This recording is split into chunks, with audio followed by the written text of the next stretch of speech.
me, my dodgy accent. It's going to be a fast stagger, okay, folks? A nice fast stagger. We have a very, very narrow exit out onto the trail. 2 minutes, let's have the watch ready. Hope that holds out for the full day.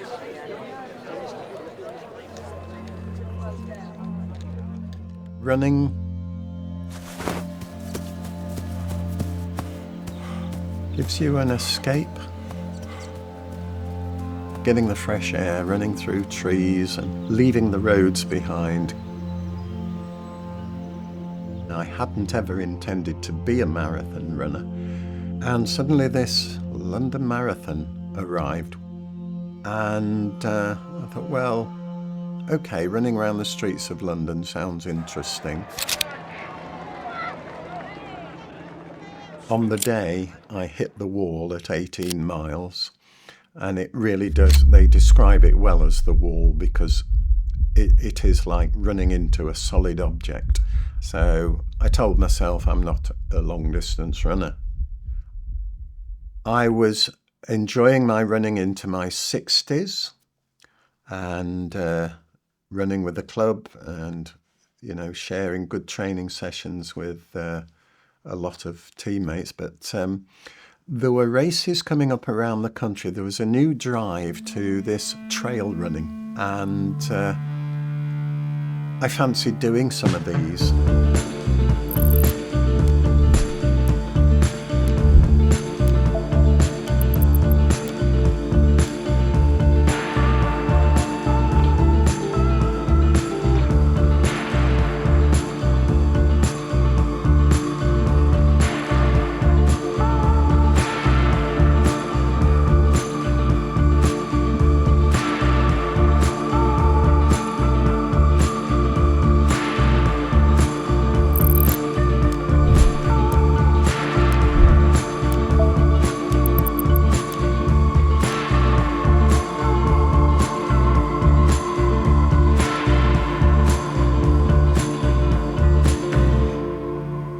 What's the plan over the next week to 10 days, 2 weeks? What are you? Friday, I will go to Bradgate and probably run about 11 miles. Okay. That's quite a big jump from 6. Yeah. Is that too big a jump? In terms of fitness, I don't think so, because I stop when I need to. Okay. It's not a continuous run. So from my point of view, saying is it too big a jump, I'm trying to get you to say yes. Okay. For this, it's probably too big a jump. Right. Okay, it's nearly 100% jump. Yeah. So that's like me saying you run a half marathon regularly, but actually you're now going to go and run a marathon. Yeah. Yeah, it's right. You know, in terms of that, So I would, because you've been out for a bit. I wouldn't normally have done that. I think it's the running away with myself in terms of wanting to get back. Yeah. Feel. Oh, oh, that is sore. That one there. Yeah, very. Oh. To be honest with you, I think in terms of ultramarathons, they obviously are a huge challenge, and doing these longer events. So when you're older, we repair less quickly, and our ability to get ourselves conditioned for that. You know, if David was 20, it would be a lot easier. Is it going to be detrimental to him in the long term? No. Is he going to take longer to recover? Yes. Is he more likely to get more sort of longer standing niggles afterwards? There's a higher chance. Is it something we say you shouldn't do? Absolutely not. So it's a really small jump and balance. Okay.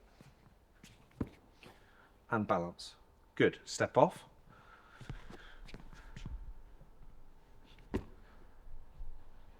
And balance. Good. Let's try the other way around. So slightly to the side. So standing on your left foot. Left foot, yeah, let's get this right. And then hop on with your right. So you see what you naturally want to do? You want to go on your heel. Yeah. Okay. So we're still going to land nice and controlled onto that midfoot.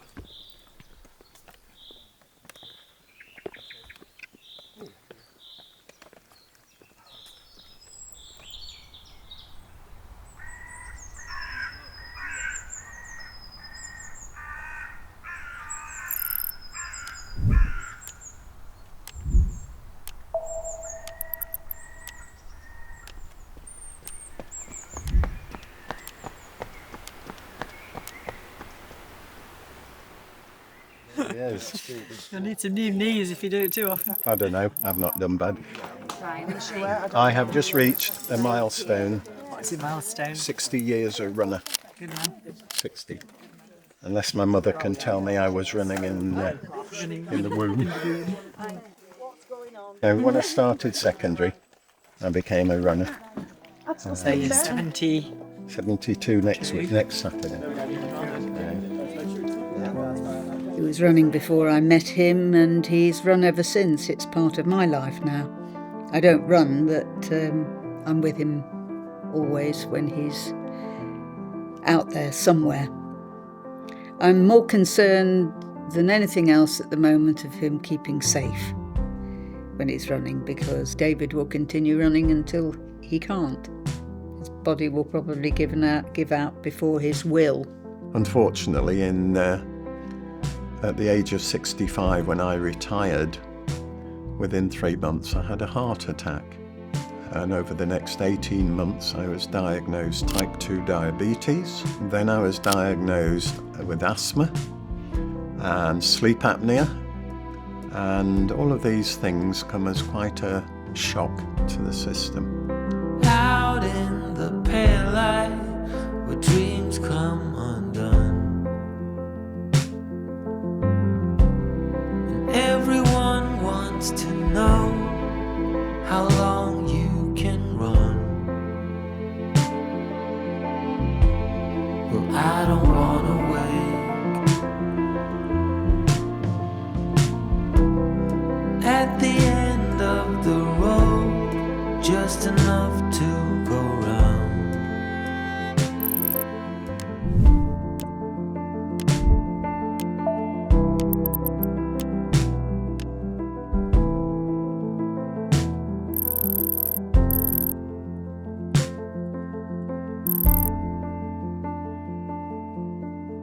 I say things to him all the time. He knows I'm very proud of him. Seriously proud of him. But I equally, sometimes I have to say, listen to your body. 10 minutes ago you were telling me how tired you are. Don't go and run 10 miles tonight with the club. Be sensible. Go and have a sleep. Tomorrow you'll maybe be even better and do 15 miles. And fortunately, he is sensible in that way and doesn't push it when he feels really, really weary.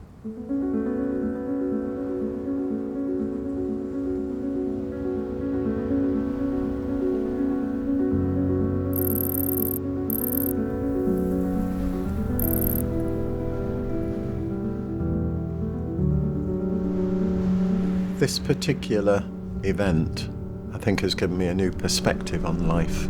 The journey towards this is every bit as much part of it as the event itself. And I want to show age is not a barrier. Health conditions don't have to be a barrier to pushing yourself and finding your limits and going beyond what you thought were your limits. I'd like nothing more than to go down into Ambleside, find a fish shop, and a big ice cream. As they say, if you can run, if you have to walk, if you have to crawl, but get to the finish. I'm very determined now.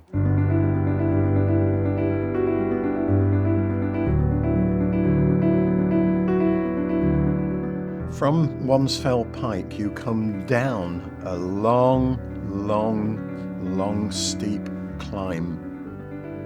The uphills are uphills. I love uphills. Uphills give you so much strength, and every time you go up a hill, you get stronger for the next one. The downhills, knees, hips, shoulders. Downhills are hard work, and they're steep this way around.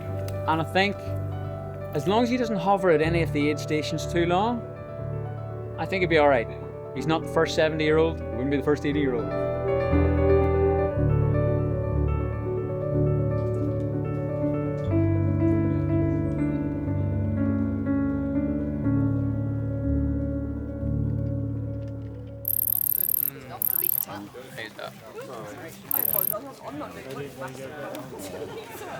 Well, let's make the water filling fast at the very least.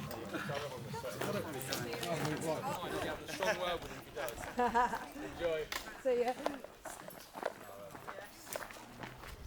15.5 hours. That's the target. 15.5. That will give me, oh gosh, I'm talking 9:30 at night. Is that right? 6, 9, yeah, 9:30 at night. It'll be dark, but I'm hoping it won't be too long in the dark.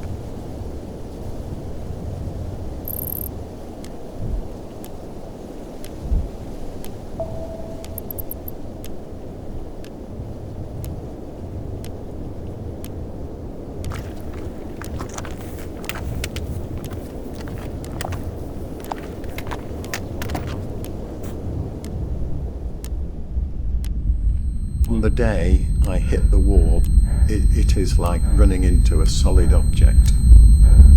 So I told myself I'm not a long distance runner. But you know, as they say, if you have to crawl, crawl.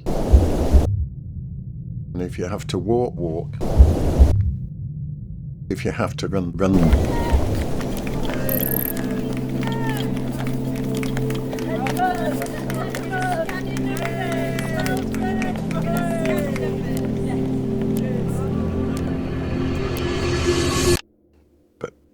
To the finish. Hey! Oh, fabulous. I can believe that.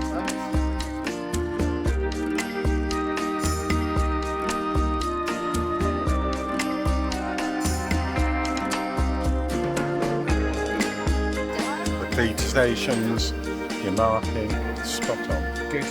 I won't do another one this length, but it's The thing is, of a life.